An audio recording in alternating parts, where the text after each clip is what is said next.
Welcome to The Exchange. I'm Guy Schoen, bringing you the biggest news and interviews from all around the business world. Coming up on the show, world-famous chocolatier Jacques Torres shares his recipe for success. He explains why the $140 billion market has never been healthier.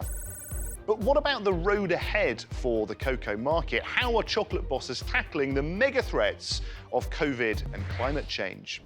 Well, who doesn't love chocolate? Those of us who find it hard to resist contribute to more than 7 million metric tons consumed worldwide every year. All that eating then has made the chocolate industry worth nearly $140 billion. Well, that figure is projected to top $200 billion by 2028. 5 million tons of chocolate is produced every year, 70% of which comes from the West African countries Ivory Coast and Ghana. And while human rights activists have turned up the heat on big business over fair trade, there's also a rising demand for consumers choosing to eat ethically harvested chocolate.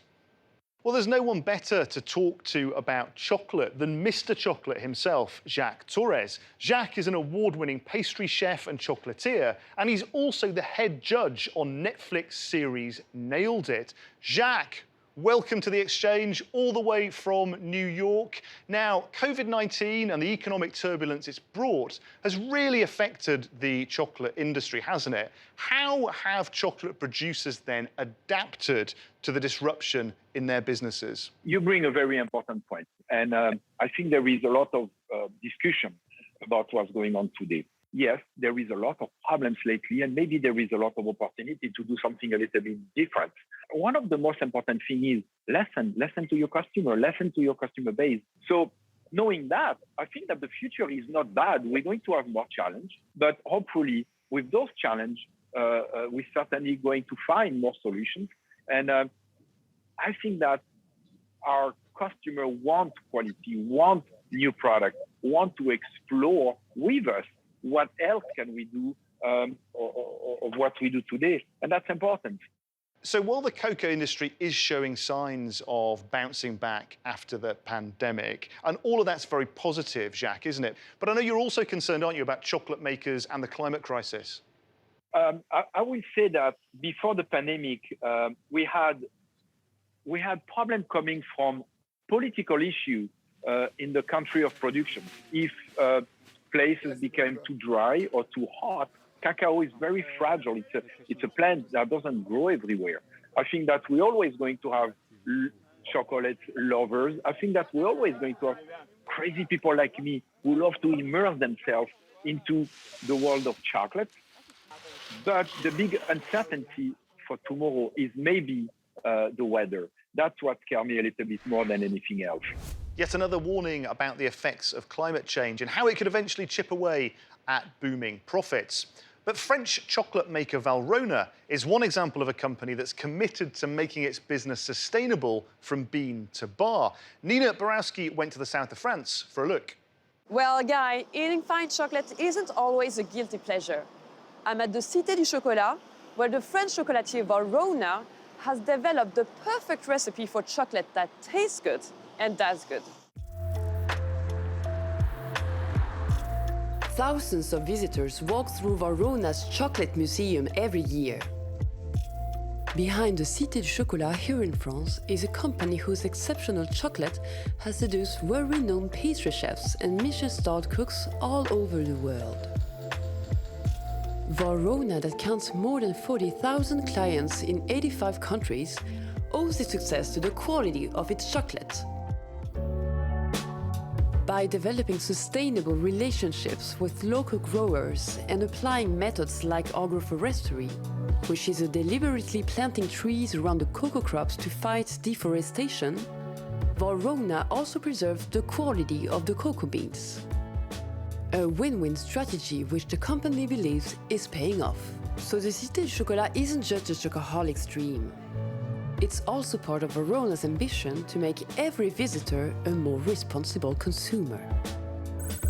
Well, it all looks impressive, but there's two sides, aren't there, to every story. Varona is a big business, making well over $100 million in revenue. So how do they really support the communities who do so much of the hard work? Well, I put this to Carol Senever, Valrona's head of sustainability, earlier. Well, it's being fair with its cocoa producers. You know, we pay them a fair price. We invest in community projects, and we make sure they protect the environment. Then, obviously, it's taking care of our employees. Varona has been a great place to work for many years, and also reducing our environmental footprint. Chocolate may be a hot commodity on the shelves, but investors sometimes have a more cautious appetite. Why? Well, simply because cocoa's volatile prices can make it a risky bet. But recently, investing in chocolate seems like an increasingly mouth-watering prospect. Victoria Scholar, who's head of investment at Interactive Investor in London, explains. Commodities overall have done very well lately amid the resurgence in demand as we come out of the pandemic. So far, supply has been outstripping demand, but those dynamics are shifting. There have been weather-related issues in the Ivory Coast that have led to decreases in supply, and we've seen a major pickup in demand. So cocoa very much in favour among investors at the moment. It's time for our regular feature, Business in 60 Seconds. Start the clock. Germany releases its final GDP reading for the third quarter. The economy is back on the growth path after the COVID-19 crisis, though not yet back at pre-pandemic levels. Last month, the government lowered its growth forecast, saying it now expects the economy to expand 2.6% this year, compared to its previous target of 3.5%. Tech giant HP reports third quarter earnings. The PC maker has been beating estimates for the last two quarters, owing its outperformance to continued high demand in personal computers. But HP has warned that the global supply chain disruption and shortage of computer parts is causing a nearly $10 billion backlog of shipments. And it's Thanksgiving week in the US, which means other than family feasts, millions of people will be looking for Black Friday bargains. Pandemic restrictions have made the annual shopping event the second biggest online spending day behind Cyber Monday. Last year's sales totaled a record-breaking $9 billion. Made it. 3 seconds to go.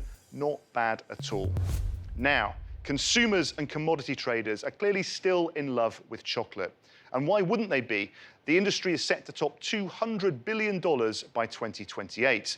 But with thousands of cocoa farmers still living below the poverty line, it's clear that many more companies need to truly commit to putting people before profit.